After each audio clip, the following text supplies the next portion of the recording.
Last year, Google made a big change to its phone line with the introduction of its custom-designed Tensor chip.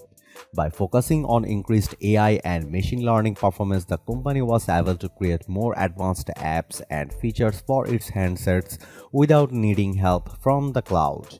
And now with the launch of the Pixel 7 and 7 Pro alongside the Tensor G2, it feels like Google is deepening the marriage between its hardware and software. On the outside, Google is using a similar template to what we got with the Pixel 6 with a couple of notable tweaks.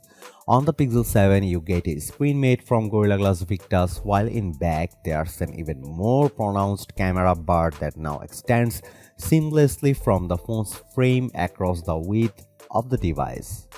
This should provide some added durability while still allowing the device to lie flat, well, mostly on the table.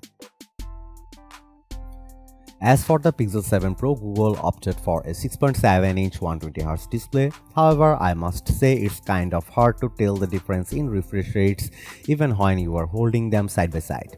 And while it doesn't show up on a spec sheet, the Pixel 7 Pro's glass is 20% flatter, so there's a bit less distortion around the edges of the screen. Both phones get the same 10.8 megapixel front-facing camera, though it still has a fixed focusing system, which is relatively minor inconvenience compared to the true autofocus system on the iPhone 14's selfie shooter. Around back, Google is using a familiar 50 megapixel main camera alongside a 12 megapixel ultra-wide shooter. But when it comes to photography, perhaps the biggest camera upgrade is the new 48 megapixel 5x telephoto zoom on the Pixel 7 Pro. Not only is it longer than the Pixel 6 Pro's 4x lens, Google also redesigned the way the camera pushes in to capture more detailed images throughout the phone's entire range. Similar to before, from 1x to 2x, the 7 Pro uses the 50 megapixel main shooter to take short distance shots and then crops as needed, but from 2x to 5x, the phone fuses images from both the main and telephoto lenses to create a more detailed composite. Then between 5x and 10x switches completely over to the zoom cam, with Google using pixel binning to reduce total resolution down from 12 megapixel. And then above 10x, the phone uses full res crops from the telephoto cam before the phone hits its full 30x magnification.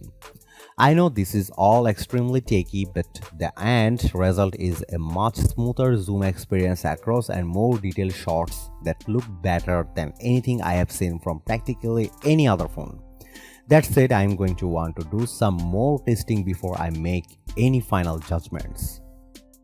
Some of the new camera software also looks impressive. There's a cinematic blur feature for video that adds a soft bokeh to the background of your clips while still supporting full 10-bit color with HDR. And from what I have seen so far, it looks great, as if you have been using a much more expensive camera. And for more general use, Google says it has upgraded the Pixel 7's image stabilization and noise correction as well. Meanwhile, for photos, Google says the Tensor G2 helps improve the Pixel's face unlock tool and speeds night sight processing by up to 2x. There's also a new photo unblur feature that can sharpen pics regardless of when it was taken or what camera they came from.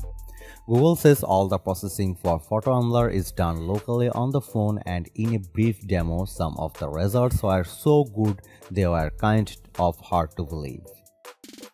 But that's the best and worst thing about Pixels, because now that their hardware and software are so intertwined, it's difficult to really get a sense of how they perform after only a brief hands-on.